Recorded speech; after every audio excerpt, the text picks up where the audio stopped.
के जलसा कार्यक्रम में ऑल इंडिया मजलिस-ए-इत्तेहादुल मुस्लिमीन AIMIM के प्रमुख असदुद्दीन ने अपने भाषण के दौरान कहा कि भारत में अगर सबसे ज्यादा किसी की बेइज्जती की जाती है तो वो मुसलमान है। भारत में सबसे ज्यादा गैर मखलूक मुसलमान है। उन्होंने कहा कि देश में गौ रक्षकों को जो आजादी मिली है वो नहीं मिलनी चाहिए। हम उम्मीद करते हैं कि प्रधानमंत्री अपने लाल किले के भाषण में मुल्क के मजलूमों का जिक्र करेंगे। ओवैसी ने भाषण के दौरान कहा कि इतिहास में मुसलमानों का योगदान किसी और से कम नहीं है, हमें साथ मिलकर आजादी का जश्न मनाना है। उन्होंने कहा कि हमारे देश को आजादी तो मिल गई है, लेकिन आज भी गरीबी से छुटकारा नहीं पाया जा सका है। आज भी देश में किसानों की आय कम है। ओवैसी ने कहा कि हमारे लिए आजादी का मतलब कतई नहीं कि गौरक्षकों को कुछ भी करने की आजादी मिल जाए। आज देश में अगर कोई सबसे पिछड़ा है तो मुसलमान है।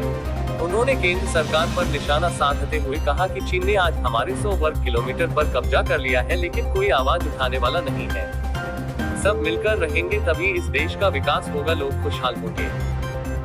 भूमिका मिटाने की है कोशिश। ओवैसी ने कहा कि एक तरफ जब पूरा देश आजादी के 75वां साल मना रहा है, वहीं दूसरी तरफ फांसीवादी और सांप्रदायिक ताकतें चाहती हैं कि देश की आजादी की जो लड़ाई मुसलमानों ने लड़ी है उसे खत्म कर दिया जाए। ये ताकतें इतिहास को विकृत करने की कोशिश कर रही हैं ताकि या तो आजादी की लड़ाई में मुसलमानों की भूमिका को मिटाया जा सके या इसे नजरअंदाज किया जा सके।